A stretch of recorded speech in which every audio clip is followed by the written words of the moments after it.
Hello, and welcome to Distillery. I'm your host, Harry Lee Shanglin, and today we have special guest, Georgia Symons. Hi, Georgia, how are you doing? Hello.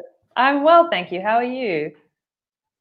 I'm doing well. I just frantically tweeted about our episode because I forgot to do it earlier. Yeah, So all that the was fun to adrenaline is watch. coursing through my body. I look Yeah, in the forward backstage to area, Georgia's laughing at me. I look forward to reading the tweet later and finding all the typos. It'll be fun. It's very prosaic. Georgia is an artist, a festival curator with a strong interest in and background in theater. And I'm particularly interested in how that informs your body of work. How did you get to the point of what you're doing, and what is it that you make? Yeah, wow. Huge question. And you gave me time to think about it, and I didn't think about it. Whoops. I've been involved in theatre for as long as I can remember. Was really into it in high school. I don't think I had any particular theory about why that was at the time. But I think that everything that I do, from my theatre making, I also have a game design practice and currently work as a festival curator. And it's all, I've been thinking a lot today in preparation for this about this idea of liveness and what is an experience that's shared in a space, in a time, in a place, with the people who are there. And I think that informs a lot of what I do, and why I fall into the various projects that I fall into, is just chasing that feeling or that experience of something that can only happen in a space altogether. And what are the qualities or affordances that you're chasing when you are examining or exploring liveness? Yeah, good question. I think that's a huge question in theatre, and I think that I've become more and more curious about it, particularly earlier in my career, because it initially seemed so elusive. Like, I would go to these theatre forums or like playwrights roundtables or whatever, and people would be like, the thing about our art form is it's live, you have to be there. And then I would go to these sort of 3-act scripted dramas, or even if they weren't 3 acts, these sort of scripted shows that were quite entertaining a lot of the time, or I might have even like had a nice time, but I was like, I don't feel like I had to be here. I don't think anything happened in this room that couldn't have happened at any other time, at any other place. And so I spent a lot of the beginning of my career being like, I don't think that this is a thing. And then have sort of experienced more and more shows where something has happened that feels like the best way I can put it is there's an experiment with reality that takes place in the space of the theatre, and it can take a whole range of different forms. Some examples would be, like, the first one that springs to mind is, I don't know if you saw the show You Are Nowhere or You Are Now Here. It was an American show showed at Arts House in 2016, I think. And it's just a great example of a moment that I've had in the theatre where something has occurred on stage. In this case, it's this moment in the show where, 3/4 of the way into the show, a curtain lifts and it feels like you're looking into a mirror as the audience, but then you realize you're not in the mirror, and none of the other audience members that you can see around you are in that mirror, and it's like a whole other audience. And it's a moment where the artist has conducted an experiment on the fabric of reality and gone, like, can we test people's perception in this way? Or it can even be something as simple as, like, when something is a feat for the performer, when you can tell that someone is on stage struggling to do something or doing something that requires a certain amount of skill or dexterity. I remember seeing a piece in New York in 2016 where they had extended passages of David Foster Wallace text, and the director would select the passages at random and play them into the earphones of the actors, and they would have to say them out loud as they were hearing them, whilst also like dodging tennis balls from a serving machine or whatever. The best art, clearly. The best dodging art. tennis balls involved in. Yeah, well, actually, I'm remembering a specific piece at Arts House about racism and terrorism, in which the performer had to dodge tennis balls. So this is a good basis for art, clearly. Yeah. That's the theme of all. Actually, wait, no, I've made an art piece where I threw tennis balls at a Nobel Prize winner. Oh, that was me. Was it you? I threw tennis balls at you? No, it was you. The feeling of it was me. Right. I got you now. Okay, It yeah, was like continue. great artist. It was me. I think there's something. Yeah, I guess I've been for the first few weeks or even months of the COVID pandemic. Theatre was just something I didn't think about at all. There were obviously like the daily realities of like making sure that we had like enough food in the house or like doing my day job or whatever. And then to the extent that I was thinking creatively, it was like, you know, short fiction was the main thing, or even I was doing like a bit of drawing as well. But theatre just seemed like this fanciful thing to think about because like when are we ever going to be when's the next time we're going to be in a room together in a position to sort of test reality and what is reality together and test our sort of shared assumptions about reality. And yeah, now I'm sort of starting to think about, okay, maybe there is a way for digital forms to do this. Cause you know, I've made a bit of like digital play during this time, you know, games over Zoom, which I know you came to. But I think a lot of that stuff, I've been seeing a lot of like digital theater happening, and it strikes me as like interesting, but it doesn't really strike me as doing what I think that theater does. But you know, people are tuning in, so who am I? I mean, this invites the question: what does theater do, or what is theater supposed to do, in your opinion? Well, it's that thing about the experiment with reality. I think I sort of keep coming back to that. So And I liveness think, and theater are kind of like one and one. yeah, I think there's plenty of instances. I mean, I could cite countless shows that I've been to and enjoyed where it is just kind of like a third person narrative, and you kind of watch the you know, suburban couple withstand their divorce, you know, with poise and dignity, and like it's, you know, watchable. And I can't really sit here and say that isn't theatre because it happened in a theatre and people came. But in terms of what really interests me, I think when, you know, there is the question of why, with like I'm talking a lot about this sort of experimentation with the fabric of reality, but for me the why behind that is my partner's been reading this book by Donna Haraway called Staying with the Trouble, and she talks about the thinkable and the unthinkable, and what is like things that are considered to be thinkable, as in things that we can imagine, things that we can readily picture, and then things that are unthinkable. And I think when we get together and conduct experiments on the fabric of reality, we expand what is thinkable by sort of witnessing it firsthand. And I think that is something that is a tremendously powerful force for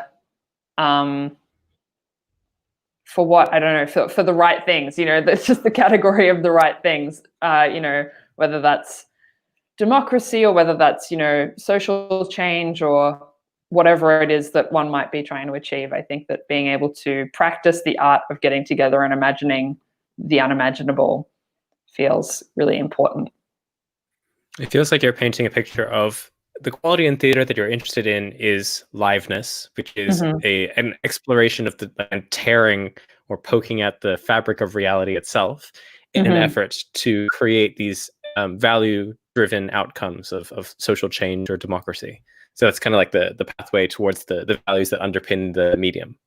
Yeah, I think so. Although there is also this thing of like, you know, a lot of artists, and I think I would put myself in this category, would sort of say that art is not in a position to solve anything. Art is not like, you know, what's going to save us or anything like this. And sometimes I like to think of theatre in particular as a rehearsal for what we might actually like to do. So I might have my own values that I want to see in the art that I see or in the art that I make. But I think, as with any technology, the theatre is a value neutral machine. Like it can be put to any number of ends. So I think imbuing, I would say that, yes, I do try to imbue my work with values, but there is a fine line of, you know, am I just sort of proselytizing here, or like what is the amount of agency that's then left to the participant or the viewer or the audience or whatever their role is in any given piece to experience this in their own imagined way rather than just receiving the values that I think are good. And sorry, I didn't mean to imply that you're, I guess, instrumentalizing this art form. I like your way of saying, or I guess you're saying that there's a lot of talk around the idea that art does not necessarily have to solve, or even can solve. This comes something that struck me previous, and I do want to return to this idea that art can't solve and contrast it to your current work with local governments, which I think often is more in the field of design and specifically problem solving. But just before that, I'm struck by your inquiry into liveness and its relationship to the concept of immediacy, and that you didn't use words like immersive. You didn't use this notion of, the stake to draw you in. In fact, the idea of tearing reality almost feels hypermediate to me, or like a distancing effect. Is this something that you find true in the work that you create? Yeah, absolutely. I think a lot of local theatre makers, and probably a lot of theatre makers in particularly a lot of the English-speaking world, we all had our moment of like seeing Punch Drunk and being like, wow, isn't that the sort of like apotheosis of what's possible? I don't know if I've used the word apotheosis correctly there, but just like the peak, the epitome. the summit. Yeah, totally. And then, very quickly you sort of think about it for half a second and you go like, what a insanely neoliberal kind of agenda to say that like the audience member is responsible for their own, experience, and it's not our job to tell you where the experience is taking place, or like, you only get out what you put in to this theater, like crazy. And I think that the quality of immersion or immersive theatre, I'm sure I'm not the only one feeling this way. I'm sure that this is like a broad sort of feeling at this point. But I think, Katerina Kokonos-Kennedy, who's a local theatre maker, talks about immersive theatre from, the etymological point of view of what is the word immersive. It's sort of to be submerged in water. And it's actually this relinquishing of things like agency and sense and power. And I think that is probably appropriate for certain either stories being told, and it's certainly appropriate in Katerina's work because she's doing work where she is quite intentionally taking audience to a place where they can voluntarily, give up their agency and go into a place. And her audiences they're having a very sensory experience, particularly in one piece I'm thinking of, which I think is called The Infirmary. Very sensory experience, but they're prone, they're like lying down. So that's, to me, that's the epitome of what immersion really is about. And it's appropriate in certain contexts, but in a context where I'm wanting people to be connected to their own sense of agency or choice, or, the being inside the reality that we're trying to test together. I don't think immersion is what I am interested in at this point. So you're saying immersion is just one flavor, aesthetic, or tool available to people who are making yeah, art. Absolutely. And I think there was a point, I hope I passed this point now, but I think there was a point when, around the whole like Punch Drunk thing, kind of circa 2012 or whatever, where people were sort of conflating immersive and interactive theatre. And I would basically put those on like opposite ends of the spectrum of liveness, where one of them is where you kind of completely, submit to something. It's like full suspension of disbelief, full embodied immersion, where like things are happening to you on a sensory level, but you have kind of completely given over your agency. And then interactive would be where you, as a person, come and influence the system that has been set up. Whereas, immersive, the system just influences you as a passive recipient. And briefly, even though you've mentioned it's been hard to think about, or maybe fanciful to think about, theater in the age of a pandemic, and your explorations into digital theater, I do want to interrogate further. But what theater you loved to attend in the past? What's a theater that's really gripped your imagination or heart? When I was thinking about this question, I just realized that I was thinking about, like, a lot of the shows that I would think about were shows that I saw really early on in my theatre journey, in terms of like the first few times that I would go to the theatre by myself in Sydney. I remember seeing this great production of Crestfall, which is a play by an Irish poet, Marco Rowe, directed by Shannon Murphy at Griffin. And that's just 3 really long monologues, and it's set in this dystopian future world, and it sees three women who have very different standings in this world, but Mark Roberts has crafted this whole language around how that world operates. And that, I mean, it sounds relatively maybe like tame or something on the scale of what I've been talking about with that liveness, but I think for me the feat is watching someone construct an entire world from words alone live in front of you, and construct a dialect that you have never heard before but understand immediately. Like, that is something that is an experiment with reality, I think, in terms of like, what is the elasticity of our language and what is the elasticity of our understanding of our future. Like, I think about when I was living in France, and I saw this great theatre piece called De Nos Jours, and it was just 4 circus performers using, it was quite a long show, I think it was 2 hours, but they were using really short acts of circus as a vehicle for, in essence, kind of describing what the life of a circus performer is. Like, I think one of the more extended scenes was they had this mechanical ladder that was a very steep ladder, but it would, the steps would sort of go up to the top of the ladder and then drop off the top.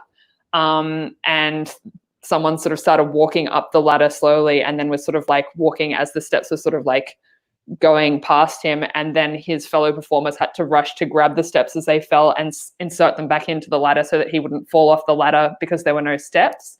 Just all of these different spatial and kinetic metaphors and explorations of being what it is to sort of be suspended in that state, or that vulnerability or contingency of circus life.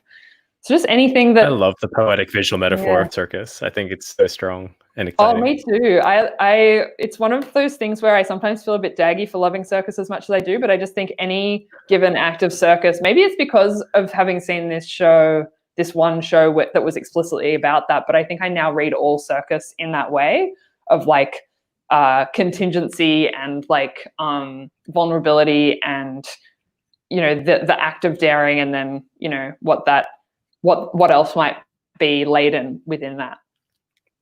Maybe this is like, you're mentioning that the best shows extend through the inquiry of reality, your understanding and your language. And both of these shows that you're bringing up, whether it's understanding a new dialect and having that awareness brought to you, or having De Nos Jours, of our days, like demonstrate the almost postmodern meta work that goes into the finished product itself. Both of these things fit that description of what you like really well.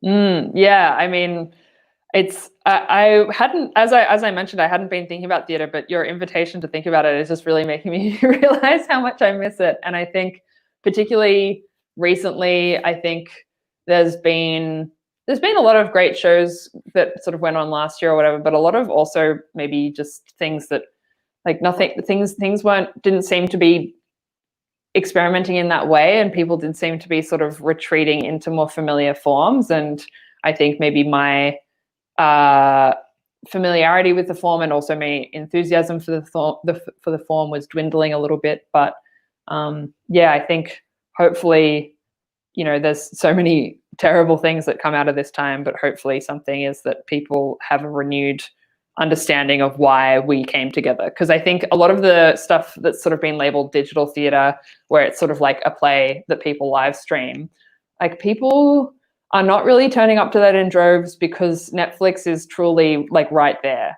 And I think that theatre makers after this time will like Netflix has always been right there, but there's always been something about going out of the house and, maybe seeing people, or like the night out, whatever. And I think that people will I hope that people will come out of this time more focused on like, okay, what is the reason for us to gather together, and what are we doing and I always think as well of a quote from a guy I used to work with in a community arts organization when we were sort of applying for a grant and we had to apply into the community theatre category. And he was like, what the hell would theatre be if it wasn't community theatre? That's like crazy. And, you can see these like, Broadway productions that are like mass entertainments. And as I've said, like that's not theatre. You can't kind of stand outside the theatre and shout at the patrons like, that's not theatre. Like they're not going to not go. You can. No one's going to stop you. And you should, but it won't do anything. But yeah, I think the theatre that I'm interested in essence, whether or not it's labelled as community theatre, has something of the community, or, you know, why this group of people conducting this experiment. And that connects very strongly to your other work. You work for local government and often create and live events or help produce them, as well as curate festivals, which happen both live, in the physical world as well as digitally. How has that connected to your theatre making practice or dramaturgy? That's a really good question. So yeah, I work as a public programming staff member at a local government. We have an annual festival of ideas, and then we have a monthly program of talks and panels and the like. The honest truth is I wish it connected more to my theatre practice. I think that we're operating, particularly with the Festival of Ideas, we're operating in a context where there certainly is room for arts practice and room for that kind of thinking. But we're also working with a lot of, we'll have like a startup summit, or we'll have like a series of dinners that is showcasing local cuisine or what have you. So it's quite broad. Something I think about a little bit that connects to my theatre work is our festival hub. And as a team, we've reflected on the fact that some of the best moments at our festival are when, for example, we had what would that have been? It was a panel with RACV about like future transport and mobility. And that was finishing at like 6 p.m. And then this really experimental dance work commissioned through Next Wave was beginning at 7 p.m. And so to just see the confluence of those two crowds in that hub space, and we have lots of different exhibits that people can interact with and test out. And so you've got, those two crowds sort of queuing up together for those different exhibits and talking about what they're experiencing. And I think that is probably the thing that comes across most from my other arts and theatre practice is, putting together different publics. Because, unlike the theatre, we can't, the festival I work on is of a certain size in terms of audience that we can't really talk about our festival's community. We could talk about our festival's communities. There are certain sort of groups of people that will show up to certain strands of the program. But the experiment is in smashing those communities together in certain places, in certain physical spaces, and then seeing whether connections can arise from that. But it's certainly something you don't get to experience as much firsthand. You sort of like rush through the hub from one job to the other job, and you see that people are doing this. But I think the theatre is a little bit more rewarding because it's more small scale, so you can actually experience it firsthand. Like a more intentionally crafted space, even though it's performing that same function of colliding, in your words, these different audiences and ideas, hopefully. And what are the challenges of, your role and working with government who maybe doesn't have so much of an engagement with arts practice as a way of thinking? It's a good question. I mean, I guess we have a context where it's pretty well understood that artists, people outside of our team, because I guess as you can imagine, we have like a small team who do these public events, and then there's the whole broader council organization. And within our team, we are all very pro arts and want to get as much art into the festival as we can. Outside of our team, there's definitely this sort of ambient understanding or even set of language around the value of the arts, and a sort of ambient understanding that is on some level important. And then how that actually manifests is very different in different contexts in council.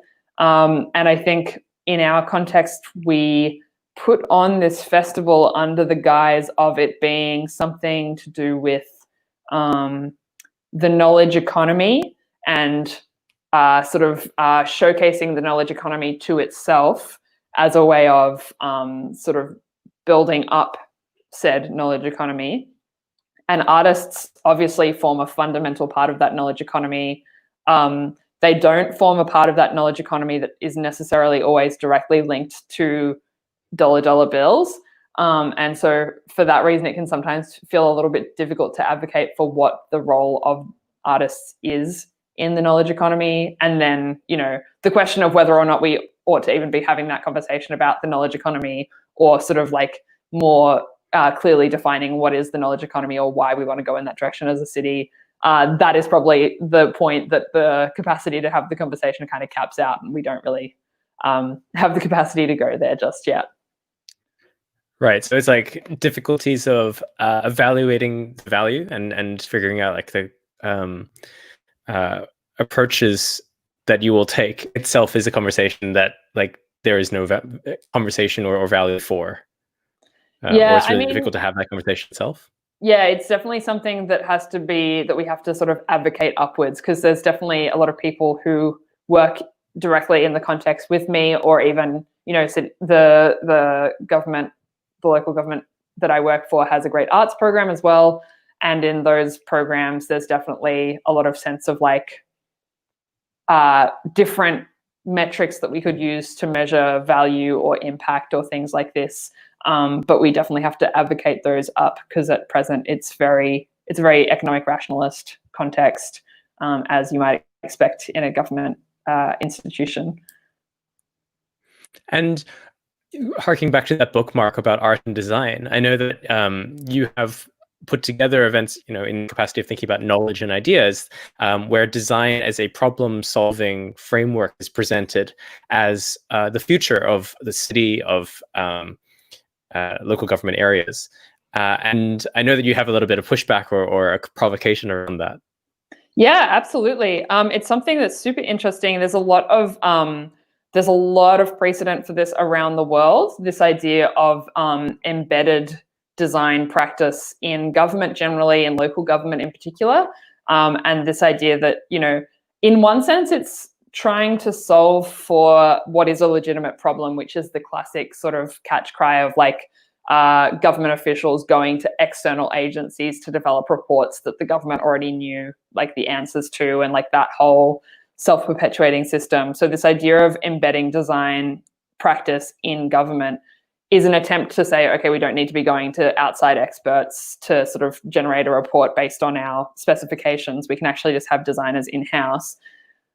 But then I sort of contrast that against, I guess, a sense of or a wariness around who are the designers and who's being designed for, or Hannah Arendt quote that I think I shared with you the other day about people or governments or power sort of time and again throughout history trying to supplant democracy with design, and in a way, in an attempt to offset the unpredictability of a multiplicity of agents, and the fact that basically, like everyone's got an opinion, or like even I think Arendt talks about the moral irresponsibility of a multiplicity of agents, the fact that it might even come from a very, morally upright place to think, well, we actually can't predict whether our population is going to act in a moral way. So we have to design a system where we take away the capacity for them to act immorally, sort of before actually testing the assumption that people will do that en masse, or that won't be able to be sort of counted by the community. So it's an interesting one, because it definitely feels like very well-intentioned work, and it definitely feels like a step in some kind of right direction, or at least curious direction from where we are now. But the question remains about like the question remains about the people being seen as an input into the design system as opposed to the designers themselves. Right. And seeing, I've had Robin Parkin on a previous episode of The Distillery, who talked about co-design and the process of, what that might look like to have conversations with people. But even this notion that like you are designing for solutions, regardless of inputs, outputs, who's doing the design, is one particular framework or perspective of like, addressing this problem and saying we're going to try to solve it through this thinking or through these methodologies. Yeah, I think something that's maybe understood to varying degrees in varying quarters is how much work goes into framing the problem. We run a competition each year at the local government that I work for that is about putting a problem to the public and allowing anyone to sort of put forward their solution 5 weeks down the track, and then there's like a judging process. And there are months-long processes of framing the problem statement. And I think that a lot of these problems, because the problem that's being addressed might have to do with, transport networks, or it might have to do with waste collection, or, something that local government is currently responsible for. And then it sort of appears, I think, to the public that this is sort of a value neutral fact that, this is a problem and it needs a solution.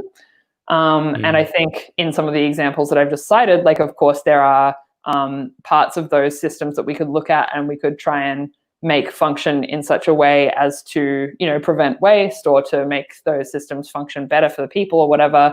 But there is still, for me, a looming question about who frames the problem and whether a solution sort of creates a false sense of the whole, network of problems, or the whole system being, solved, finished, and able to be put in a box.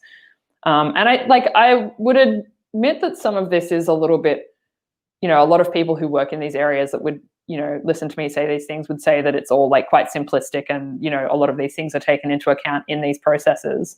And I would agree with that up to a point, but I think it's not very openly talked about. I think everyone assumes that everyone else assumes that, like, we all know that the problem is subjective. Right. But if I know that Yeah. But then when you actually have that conversation out in the open, that's a very different thing. That doesn't seem to happen quite as much. So just in this attempt to draw the two parts of our conversation together, yeah, which maybe is like the process of art making, making these unexpected links and tearing apart the expected ones in attempt at, like, the fabric of reality itself, as you put it. Relates very heavily, I think, to the systems that you are approaching from your job in local government, thinking about the nature of the world and society and how we respond to those, that reality, that liveness, and maybe the same quality of liveness that, like, we are constantly having to tackle these things, that there are stakes, that there's no takebacks, that we are all in it together. Like, there is a connection there that means your framework is applicable to both. Yeah, absolutely. I think that's right. But I think also I'm increasingly feeling as though, everything that you just said, like, that really rings true. But also, what would it be to imagine that we do actually have time, and that there, up to a certain threshold, there are takebacks. And, I don't want to be too flippant about that, because there are things that both art and government can do that cause meaningful, lasting harms. And that happens often. But I think the current situation that we're in does provide the opportunity to think, okay, now that certain things have been forced to stop, what if we just keep stopping for a while? And what if we actually take no action until an action is clear? Those kinds of thoughts are really occurring to me as well. Yeah, I'm here for it. Georgia, it's been such a pleasure to chat with you and to, hear all these perspectives. Thank you so much for joining us for this episode. Oh, likewise. Thanks, Shanglin. If people want to check out your work, where should they go? Oh, wow. Good question. I have a website, georgiasymons.com, that I try to keep up to date with what I'm doing. There are social media accounts signed up under my name, but I use none of them. You can go on them if you like. Shanglin always posts things about me and tags those accounts, so you can find them, but I'm not there. Love tagging your non-used social media account. Thanks, Georgia. Take care and have a great day. See ya. Thanks so much for tuning into The Distillery. I'm your host, Harry Lee Shanglun. And this is a casual interview series. We have new guests all the time, so do check back on our website, distillery.site, and you can follow on Instagram at distillery.site or Twitter at distillery site. Take care, everyone. See you soon.